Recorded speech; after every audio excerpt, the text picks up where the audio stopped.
জামা যদি আমায় না কিনে দাও আমি কিন্তু আজকে বাড়ি ফিরবো না। জামার জন্য আমি ঠিক এতটাই বায়না করি।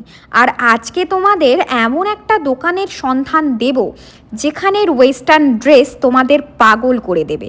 আর তোমরা আমার কাছে বারবার জানতে চাও যে রিয়াদি এত সুন্দর সুন্দর ওয়েস্টার্ন ড্রেস কোথায় পাও। আরে তার জন্য তো আজকের ভিডিওটা দেখতে হবে। এখন আমার চলছে ইন্টারন্যাশনাল মেকআপ ক্লাস, আর ওখানে আমায় রোজ রোজ যেতে হচ্ছে, তাই একটু সাজুগুজু আর একটু নতুন জামা তো দরকার, বলো তো। আর মেয়েদের ক্ষেত্রে যদি একটা জামা একবার পরা হয়ে যায় কিংবা বাই এনি চান্স ওই জামা পরে দুটো ছবি উঠে যায়, ব্যাস সেই জামাটা তো পুরনো হয়েই গেল। এদিকে কুন্তল খুলছে লোকেশন, কারণ আজকে আমরা যে দোকানটায় যাব বহুদিন আগে ওই দোকান থেকে আমি একটা ওয়েস্টার্ন ড্রেস কিনেছিলাম, আর সেটা আমার ভীষণ পছন্দের। তাই আজকে ঠিক করলাম যে না, আজকের ড্রেস আমি আমার ওই দোকানটা থেকেই কিনবো। যেই না দোকানটা দেখতে পেয়েছি, আমাকে দেখো একবার আমি কতটা খুশি। আরে ভাই, নতুন জামা কিনবো বলে কথা, মেয়েদের জীবন আর কিসের শখ থাকে, এই তো দুটো জামা, আর তো কিছু নয়। যাই হোক, তো এইদিকে আমি চলে এসেছি দোকানের সামনে। তো তোমরা দেখে নাও, দোকানটার নাম ছিল কুইনল্যান্ড ওয়েস্টার্ন আউটফিট। হ্যাঁ, এখানে তোমরা সব রকমের ওয়েস্টার্ন ড্রেসই পাবে।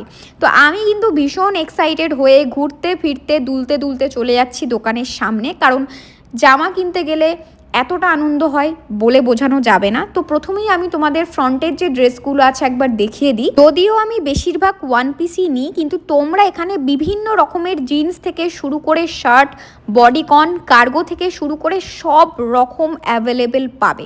তো চলো ঢোকা যাক, আর তোমাদের দেখাই যে ভেতরে কি কি আছে। তোমরা জাস্ট দেখো যে ওয়েস্টার্ন ড্রেসে দোকানটা রীতিমতো ঠাসা। এত সুন্দর সুন্দর এত রকমের জিনিস, জিন্স, টপ, টি শার্ট, আমি সত্যি ভেবে পাচ্ছিলাম না যে কোনটা ছেড়ে কোনটা নেব। সবটা ঘেঁটে দেখছিলাম অবশ্যই, তবে আমাদের ড্রেস কোড ছিল ব্ল্যাক। যখনই এমন ইন্টারন্যাশনাল ক্লাসগুলো হয় তখন কিন্তু ওখানে দিন অনুযায়ী আলাদা আলাদা ড্রেসের কালার মেনশন করা থাকে। তো প্রথমেই দেখেছিলাম এই ব্ল্যাক কালারের ওয়ান পিস যেখানে স্টোনের কাজ ছিল, দেন দেখানো হয়েছিল আরেকটা ওয়ান পিস যেখানে পার্লসের কাজ ছিল।